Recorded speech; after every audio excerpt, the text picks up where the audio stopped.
Okay, well, it's the moment of truth with the electronics. So before we power the loco up, just have a look under the magnifier to see if there's any odd wires or anywhere which appear to be shorting which shouldn't be. I've got that one little strand sorted. I guess these bits on the tender are the biggest concern. That's the speaker. There's one in the tender and there's one. Okay, we're just updating the laptop to the latest version of software. So we have the loco on the rolling road now, and we've got it hooked up through this interface unit onto the laptop. I guess the first thing is to see what happens when we press the sound button.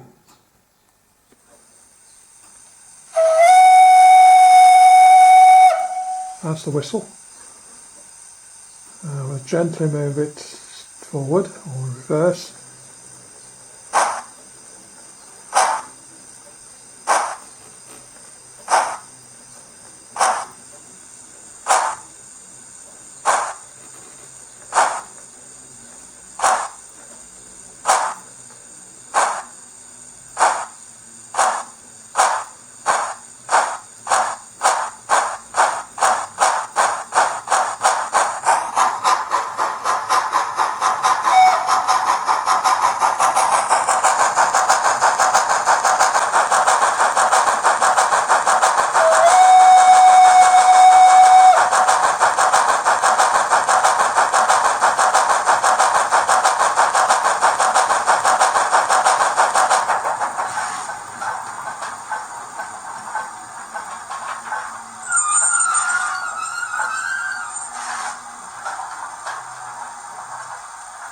Right, we'll just try that in the opposite direction.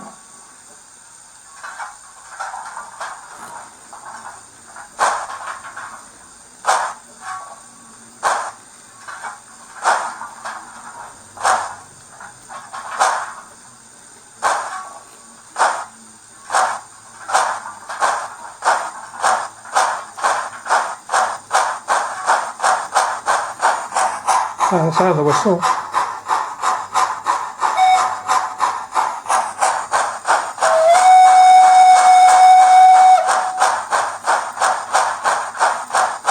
There should be 4 chuffs for 1 revolution of the wheel. Usually you have to adjust them, but actually that's not far out.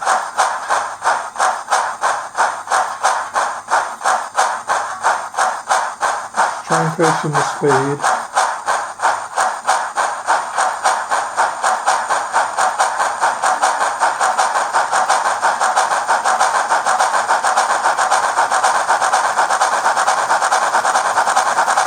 And if we throttle off a little bit, it should start to. And if we take power again,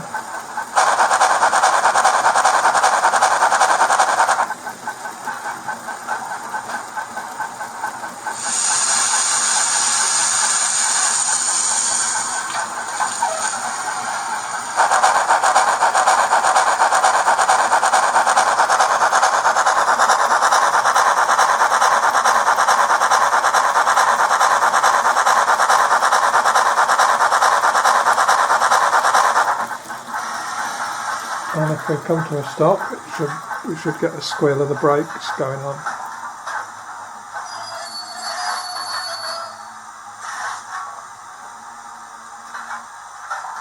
Yeah, not bad. You can hear the coal being shoveled on. So with the laptop connected to the loco, there's quite a few variables in here, which, particularly the motor settings, we need to make sure that the electronics chip is optimized for the motor we've got.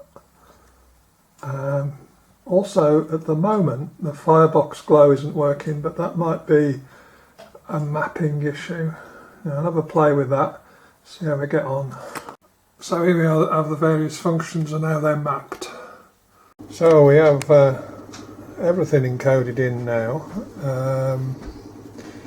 This is the speed curve. You can actually adjust this to represent the prototype. There's all sorts of other different functions and settings, things for setting backlash in the gearbox, various sound slot settings. We haven't got a smoke unit fitted to this particular loco, but we could have fitted one, which would be controlled again by the chip. Various brake settings. So there's quite a lot. It's quite sophisticated, but there is a way that we can simply cut through this and set up the loco. Right, we're now going to do a special setup. When I press this button, the loco should move forward quickly, and it's set in a mode whereby the electronics will measure the characteristics of the locomotive. So here we go. Having measured them, it should now record them on the locomotive, so that should now be set up for that particular motor.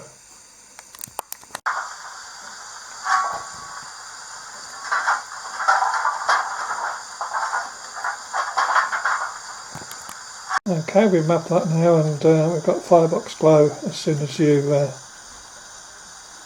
turn the engine on. Right, so let's just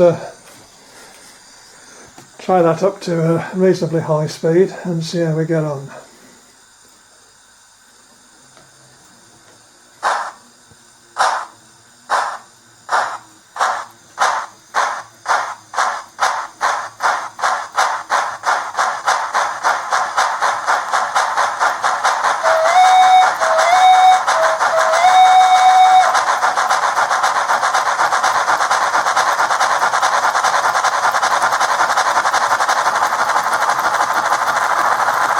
Okay, it's going to enter coasting.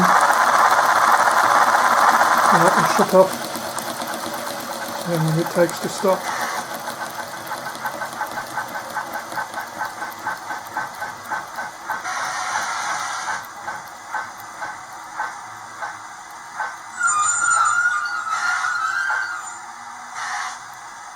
That's good. Okay, so we want the locomotive to be recognised.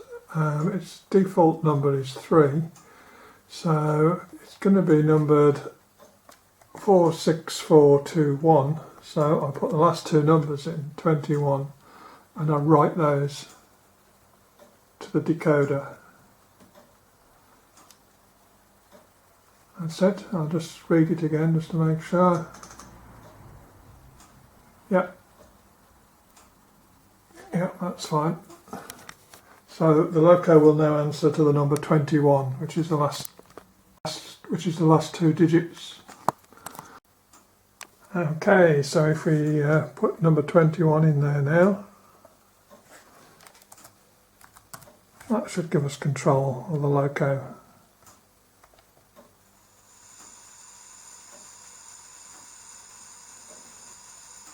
An interesting feature I've just discovered is if we press F11, we get the guard's whistle followed by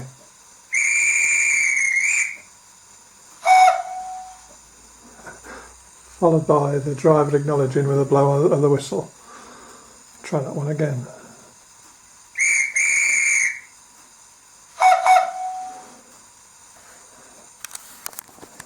So I think we've synchronised the troughs now, so we'll just try that. Okay, well I think we've synchronised the troughs now, so let's give that a go.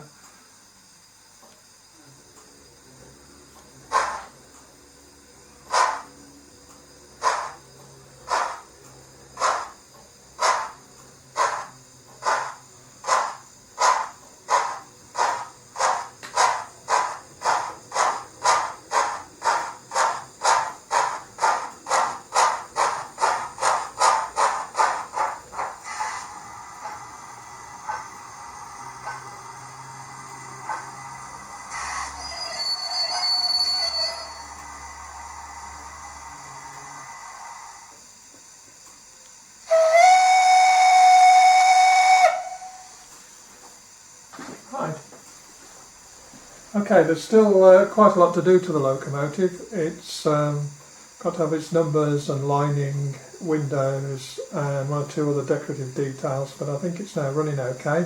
I guess one thing I need to do is just check it that it will go around the curves that I'm planning to have on the railway, which are 5'6" radius, so I'm going to set a bit of track at that and just see if it goes round okay.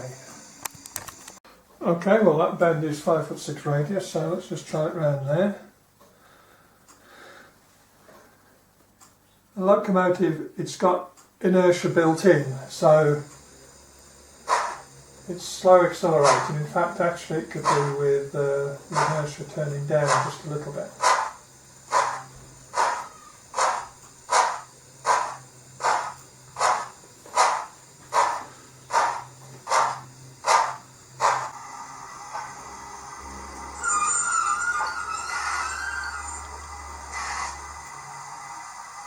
I'm going to try it back to full speed. I've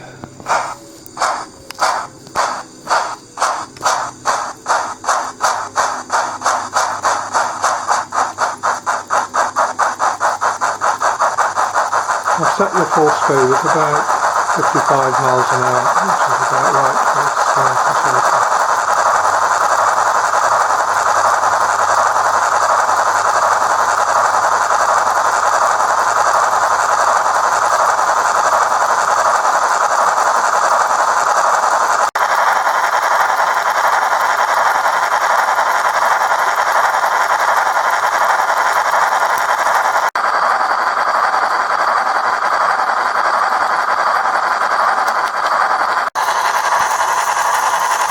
The fact that we get some firebox glow underneath is not actually unprototypical of these engines. I've just discovered that we can actually change the whistle note by changing the settings in the microchip. So we'll give that a try. This is an LMS style whistle, or hooter.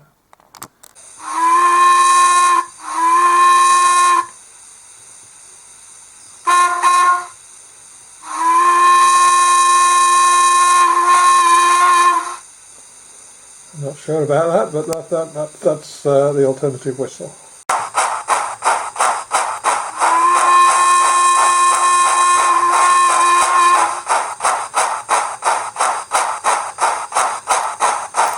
Okay, we've got a shunt function on here, which means without touching the controls, the loco should just back up gently, allow you to uncouple, then pull thrust forward a couple of scale feet. As it's backing up, and then it just moves forward.